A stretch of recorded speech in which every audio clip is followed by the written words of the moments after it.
ಪುತ್ತೂರಿನ ರಾಜ್ಯ ಹೆದ್ದಾರಿಯಲ್ಲಿರುವ ಅಕ್ರಮ ಕಟ್ಟಡ ತೆರವುಗೊಳಿಸಿದ ಹಿನ್ನೆಲೆಯಲ್ಲಿ ಸಂತ್ರಸ್ತರಿಂದ ನರಿಮುಕರು ಗ್ರಾಮ ಪಂಚಾಯತ್ ಮುಂಭಾಗದಲ್ಲಿ ಪ್ರತಿಭಟನೆಯನ್ನ ನಡೆಸಿದ್ರು. ಕಾಂಗ್ರೆಸ್ ನೇತೃತ್ವದಲ್ಲಿ ಪ್ರತಿಭಟನೆಯನ್ನ ಹಮ್ಮಿಕೊಂಡರು. ರಾಜ್ಯ ಹೆದ್ದಾರಿ ಸುಬ್ರಹ್ಮಣ್ಯ ಮತ್ತು ಮಂಜೇಶ್ವರಗಳಲ್ಲಿ ಇದ್ದಂತಹ ಅಕ್ರಮವಾಗಿ ನಿರ್ಮಿಸಿದ 10 ಕಟ್ಟಡ ಗೂಡಂಗಡಿಗಳನ್ನ ತೆರವು ಮಾಡಿದ್ದಾರೆ. ನಾನು ಉಡುಪಿ ಜಿಲ್ಲೆಗೆ ಸೇರಿದವ.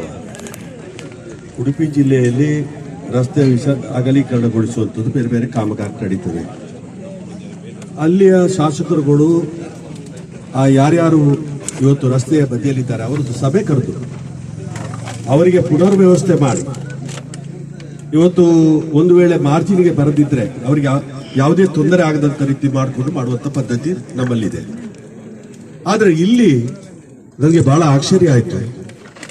ಹೆಚ್ಚಿನ ಇದು ಏನು ಒಂದು ರೀತಿಯ ಹಿಟ್ಲರ್ನ ಒಂದು ಸರ್ವಾಧಿಕಾರ ರೀತಿಯಲ್ಲಿ ಜನರ ಇದನ್ನು ಧ್ವನಿಯನ್ನೇ ದಮನ ಮಾಡುವಂತ ಕೆಲಸಕಾರ ಮಾಡಿಕೊಂಡು ಅವರ ಒಂದು ಬದುಕಿಗೆ ಒಂದು ರೀತಿಯ ಮಾರಕ ಆಗುವಂತ ರೀತಿಯಲ್ಲಿ ಇದು ಯಾವ ಕೂಡ ಚೇತರಿಸಲಿಕ್ಕೆ ಕೂಡ್ದು ಅನ್ನುವಂತ ರೀತಿಯ ಒಂದು ಕ್ರಿಯೆಗೆ ಇವತ್ತು ಎಲ್ಲ ಅಧಿಕಾರಿಗಳು ಕೂಡ, ಇವತ್ತು ಪೊಲೀಸ್ ಇಲಾಖೆ ಇರಬಹುದು ಅಥವಾ ಪಿಡಿಒ ಇರಬಹುದು ಅಥವಾ ಪಿಡಬ್ಲ್ಯೂಡಿ ಇಂಜಿನಿಯರ್ ಇರಬಹುದು ಅಥವಾ ಕಾರ್ಯನಿರ್ವಹಣಾಧಿಕಾರಿಗಳಿರ್ಬೋದು, ಈ ರೀತಿಯಲ್ಲಿ ಒಂದು ದಬ್ಬಾಳಿಕೆ ಮಾಡುವಂತ ರೀತಿಯ ಒಂದು ಪ್ರವೃತ್ತಿ ಹೆಚ್ಚಿನ ಅಂಶ ನಮ್ಮ ದೇಶದಲ್ಲಿ ಇವತ್ತು ಪ್ರಜಾಪ್ರಭುತ್ವ ದೇಶದಲ್ಲಿ ನಾವೆಲ್ಲರೂ ಕೂಡ ತಲೆ ತಗ್ಗಿಸುವಂತ ವಿಚಾರ.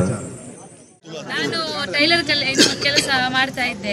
ಬಂದ್ರು, ಅವರ ಕಾಲಿಗೆ ಸಂಬಂಧ ಬೀಳಿ ಎಷ್ಟು ರಿಕ್ವೆಸ್ಟ್ ಮಾಡಿದೆ. ನನಗೆ ಚಿಕ್ಕ ಚಿಕ್ಕ ಮಕ್ಕಳು ಉಂಟು, ಅದನ್ನು ತೆಗಿಬೇಡಿ ಸರ್ ಅಂತ ಹೇಳಿದೆ. ಎಲ್ಲ ಮನೆ ನಂಬರ್ ಉಂಟು, ಕರೆಂಟ್ ಕೂಡ ಕೊಟ್ಟಿದ್ದಾರೆ. ಆ ಪಿಡಿಒ ಹೇಳ್ತಾನೆ ಅವನಿಗೆ ರೆಸ್ಪೆಕ್ಟ್ ಕೊಡ್ಬೇಕಂತ. ನಾನು ಎಂತ ರೆಸ್ಪೆಕ್ಟ್ ಕೊಡ್ಬೇಕು ಸರ್ ಅವನಿಗೆ?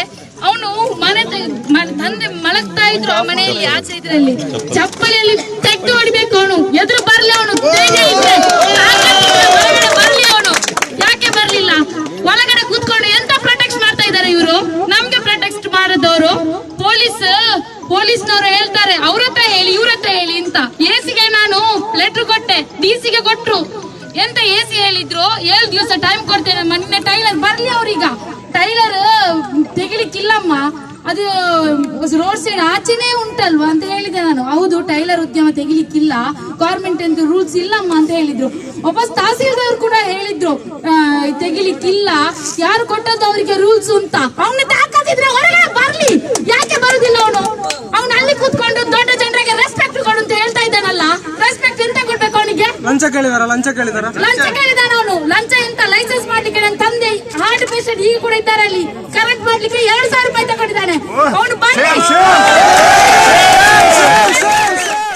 ವರ್ಗ ಜಾಗ ಇಲ್ಲು ಕಟ್ಟಿದ್ದು ಕಂಪೌಂಡ್ ಪೂರ ರೋಡ್ ಮಾರ್ಜಿನ್ ಉಂಟು. 5 ಎತ್ತಿಜೇರು ಮುಕ್ಕಳು ಮಲ್ಲ ಮಲ್ಲ ಫ್ಲಾಟ್ ಉಳ್ಳ ರೋಡ್ ಮಾರ್ಜಿನ್ 5 ಎತ್ತಿಜೇರು ಮುಕ್ಕಳು ಮುಕ್ಕಳಿಗೆ ದೆಪ್ಪಲಿ ಇತ್ತಿನ ಇಲ್ಲ ಪಾಪದಲ್ಲಿಗೆ ಎನ್ನಂಚಿನಲ್ಲಿಗೆ ಮುಕ್ಕಳಿಗೆ ಪಂಜಿಗೆ ಬೀಸತಿ ಮಾಡೋಡಿತ್ತಿನ ಏನ್ ಮಲ್ಲಾಲಂಡ ವರ್ಗ ಜಾಗದ ದೈತ್ಯ ಅಂಗಡಿ ಪಾಡುಜ ಎನ್ನ ಈತಿಯಲ್ಲಿ ಗೂಡುಡಿ ಹಣ ಕುಳ್ಳೋಡಿತ್ತಿನ ಈ ಸರ್ಕಾರಿ ಜಾಗ ಅಂಚಿನ ಅಕಲಿಗೆ ಮುಗಳು ಇಂಚ ವಿರೋಧ ಮಲ್ಪೇರತ್ತ.